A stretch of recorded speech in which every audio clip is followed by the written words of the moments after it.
Преди почти 2000 години в далечната земя Израел живееше една охлювка на име София.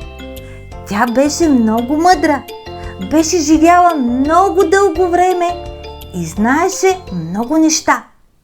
Тя знаеше, че един ден ще се роди Спасителят на света и за него ще изгрее една много специална звезда на небето. Тя знаеше още нещо, че Спасителят трябва да се роди в градчето Витлеем.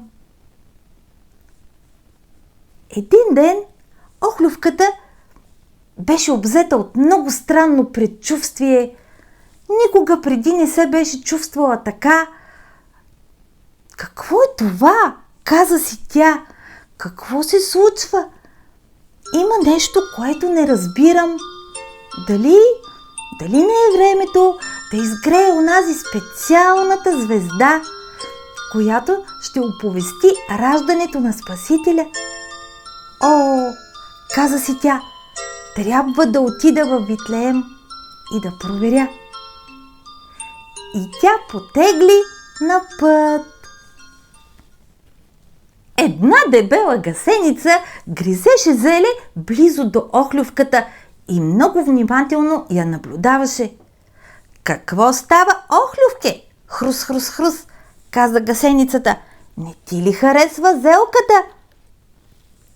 Има нещо странно, каза София. Чувствам се по много особен начин. Не знам какво е това, но имам предчувствие, че ще изгрее една звезда. Глупости! Хрус, хрус, хрус! Прекъсна я гасеницата. Но София не й обърна внимание. Новата звезда, каза тя, ще промени целия свят. Изсумтя гасеницата. Какво ме интересува новата звезда, когато имам дебела зелка под носа си? София продължи. Под нова звезда ще се роди Спасителят на света. Че какво му е на света, че да му е нужен Спасител? От какво ще го спасява? Хрус, хрус, хрус, чудеше се гасеницата. И ти, каза София, сега ще ти разкажа. След като Бог създаде целият свят, небето, земята, слънцето, птичките, тревичките, той създаде и първите хора – Адам и Ева. Насади една много специална градина само за тях и им каза, че могат да ядат от плодовете на всички дървета в градината, с изключение на едно – дървото за познаване на доброто и злото. Бог всяка вечер идваше да си говори с Адам и Ева. Един ден Адам имаше някаква работа и Ева каза: Адаме, искам да се разходя в градината. Добре, Ева, каза Адам, но не закъснявай, защото Бог ще дойде до вечера да си говорим. Няма, Адаме, обеща Ева. Ева, не забравяй, каза Адам. Още нещо, не трябва да ядем от плода на дървото. Помниш ли? Да, Адаме, махна Ева с ръка и се отдалечи. Случайно или не, тя се оказа точно до дървото за познаване на доброто и злото. Там беше змията. И тя я попита: наистина ли, каза Бог, да не ядете от плодовете на дърветата? Не, каза Ева. Можем да ядем от плодовете на всички дървета в градината, с изключение на ето това. Защото ако го направим, ще умрем, каза Ева. Няма да умрете, каза змията. Но Бог знае, че тогава ще станете като него. Ева погледна дървото. То изглеждаше много привлекателно. Взе и яде от плода му. После занесе и на Адам. И след като и двамата ядоха от плода, те осъзнаха, че са голи. И когато Бог вечерта дойде при тях отново, те се скриха в храстите. Адаме, къде си? Попита Бог. Скрих се, казва Адам, защото съм гол. Кой ти каза, че си гол? Попита Бог.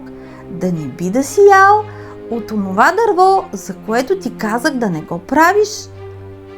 Ами, тя, жената, която ти ми даде, заоправдава се Адам, ми даде да ям от него. Какво си направила? Попита Бог Ева. Ами, тя, змията, ме подмами и аз ядох. Бог погледна змията и каза: заради това, което си направила, ще бъдеш проклета и ще се влачиш винаги по корема си.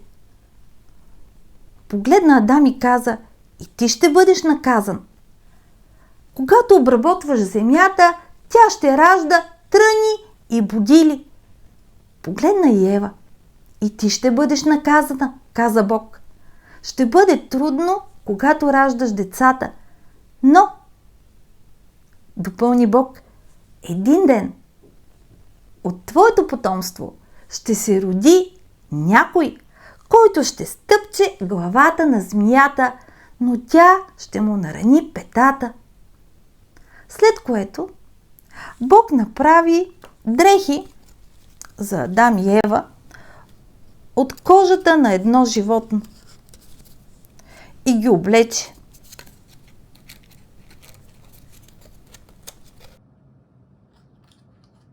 А след това ги изгони от градината.